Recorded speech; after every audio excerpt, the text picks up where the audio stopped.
Sisterhood will save you. Let it. Welcome back to the Ghetto Mantras Podcast, episode 2. Woo-hoo. Give us some, give us some, give us some. Here's to consistency. 2 weeks. If you're new here, we do have, it's not just me. It's just me on camera because I look that good. But we do got some folks with us. We got Keith from Voss Visuals and Dom from Hustle Responsibly here. As we get on to episode 2 of Ghetto Mantras the podcast. So we said sisterhood will save you. Let it. Just in case you don't know me, I don't think I ever introduced myself on the first episode. My name is Gevonchai. I am the owner of Ghetto Mantras. And I think that I'm not going to try to introduce myself in a spiel. You'll get to know me as you listen. So you might have heard my baby crying in the background. I do have a 4-month-old. His name is Langston, and he's a brand new little pookie pop. And so, that's my life. Kids running around. I got 3 of them things. There's a lot of kids. I am married too. I work, so I got a lot of things going on. Just in case you hear some background noise, I got a dog too. So we just had to get that out the way. But sisterhood will save you. Let it. So if you're a part of the IG channel, the broadcast channel, this was voted on by the group. Unanimous decision. They said, let the second episode be Sisterhood will save you. Let it. We talk a lot about girls, and being a girl's girl and all this other kind of stuff. But what does that really mean? And what does that really look like? So I started thinking this morning as I was workshopping this episode, I'm thinking okay, what we gonna talk about? What we gonna talk about? Sisterhood will save you. Let it. I have the most amazing group of friends. Our group is called the Summer Friends, but even outside of them, I have really quality friends in my life and really quality women in my life. And sisterhood has saved me a bunch of times. Even before we started filming this episode, just so happens, I'm from Detroit, but I do live in Milwaukee. So just so happens my best friend was here for something totally unrelated and kind of helped me set up and prep for this, right? She's a part of my sisterhood, and in the ways that I can't fill an area, she does. So I'm really happy for that. But I started thinking about all the time sisterhood would save me. And a couple of moments pop into my head with my specific group chat. The first time was I met my best friend doing a play in high school. This was 2007, 8. And we met doing a play together. She was Maria and I was Anita in West Side Story. So that was our dynamic. But she always tells me a story about how her sisters were bringing her lunch one day, and she told them, "What about Shay?" That's my nickname. A lot of people call me Shay. What about Shay? She got to have something to eat too. And that's a moment that popped in my head. Or I'm thinking about a heartbreak I had. This was a bad one too, y'all. Bad, bad, bad. I pulled up to my best friend's house, and our group chat, most of them consist of her sisters. She has 3 of them. But I pulled up to their house with my oldest son. He probably was 1 or 2 at the time. And I'm boohoo crying, hollering, screaming. Oh! Just from heartbreak, flat out. It's pain. I'm in flat out pain. My best friend come get my son out the car. I'm going off on the man. I'm not going to tell y'all what he did, but just know he did something.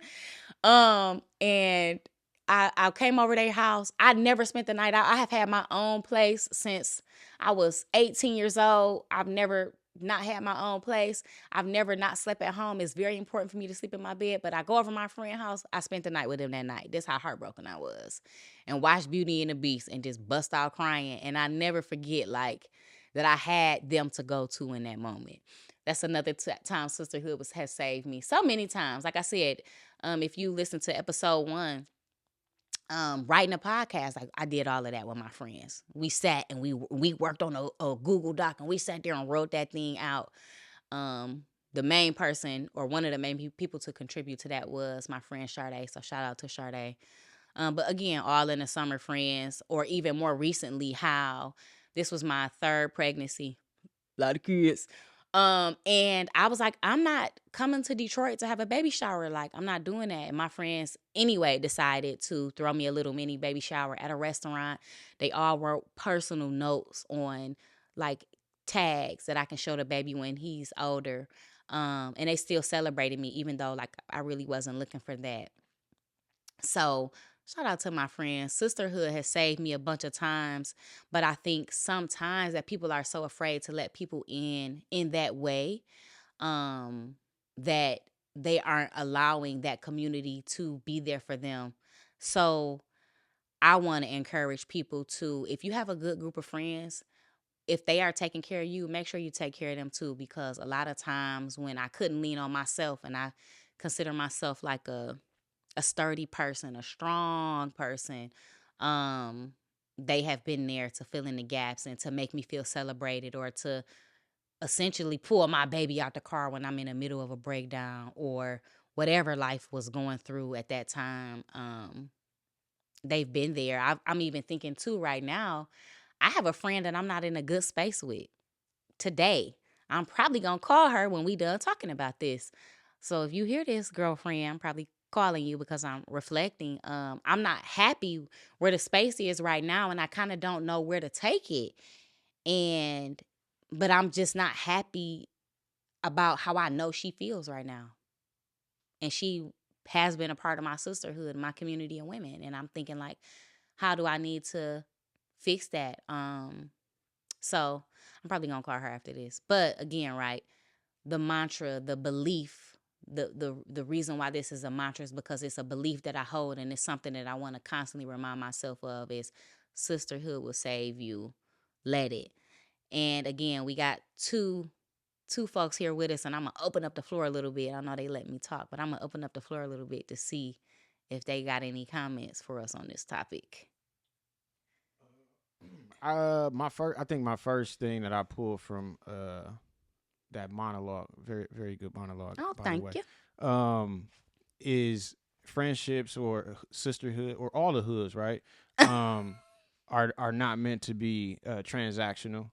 Right. I think that's the first thing that comes to mind, and the other thing I feel like I hear is, or I'm reflecting too, um, but like the roles that friends play, Yeah. right? Like it's meant to be fluid, right? Yeah. I think I hear a lot of times, or you see it a lot, like check on your strong friend, Yes. um, you know, but the strong friend can also be the one who needs the shoulder Me. to cry on one Yes. time, or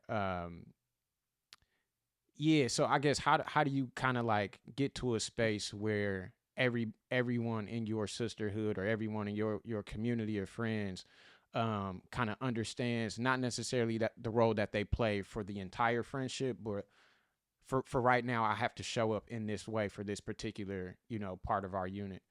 See, I'm blessed and lucky because I've been friends with these people almost half of my life now. Like, my core group, it's been about half my life, so they know. Like, I don't have to tell them what I need. They know.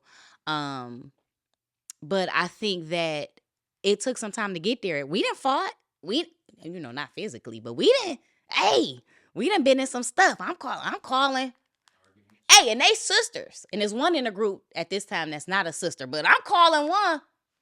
Hey, they done pissed me off. How, because that's just how it goes. But I think we've all done a good job of learning each other and learning what each other needs. Like, everybody knows where they fit. I am, like I said, I'm more like a sturdy person, and so I don't need to be checked up on as much as everybody else.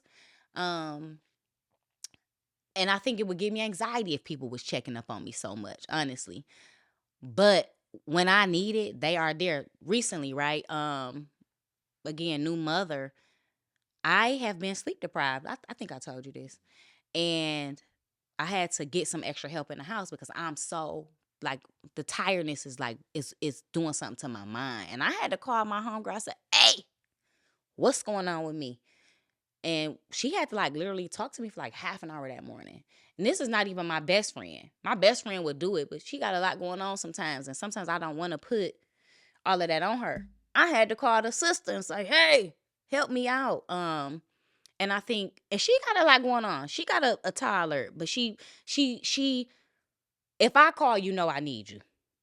And they have been super good about that. But I think, like, in this society, sometimes you hear girls that'll say, like, I don't do well with other women. I do so well with other women. I love women, not like that.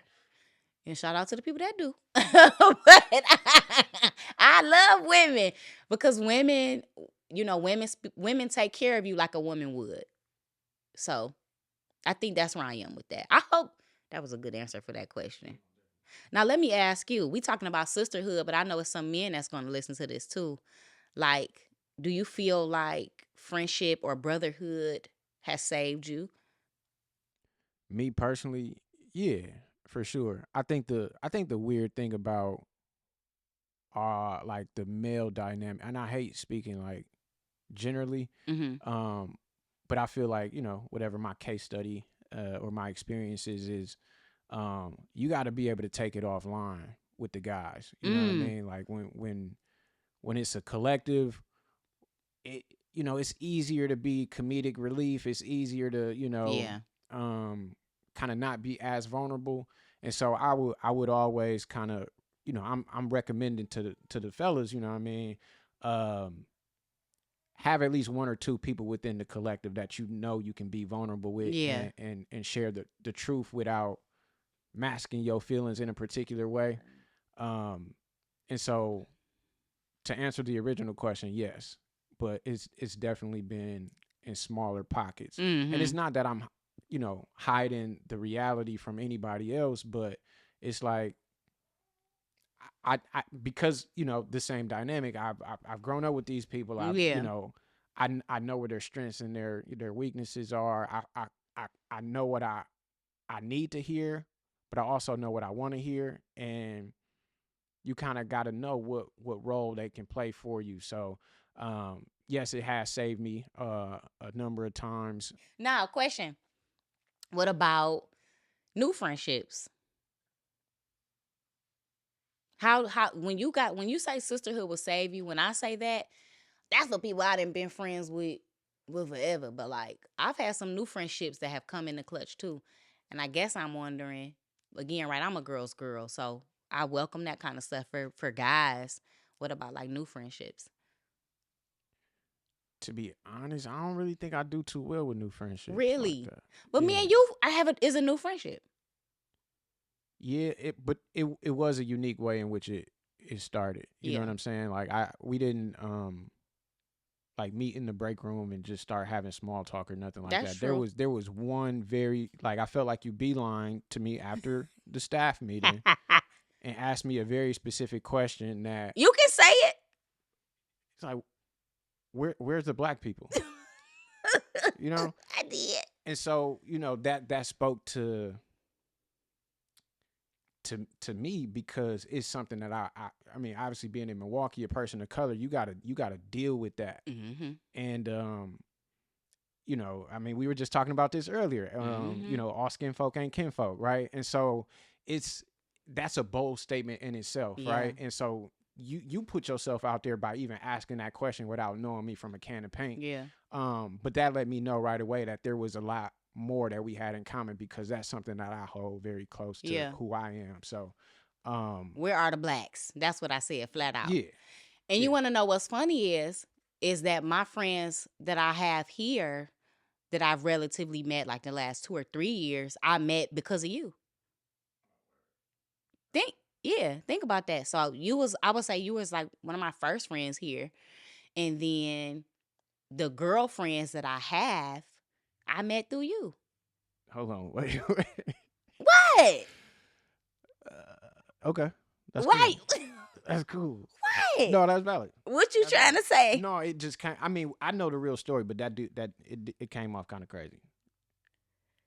Okay, say it. You can cut it. Say it. No, like, yeah, no, it's valid. It's a true story. True Okay. statement. True statement. Yeah, yeah.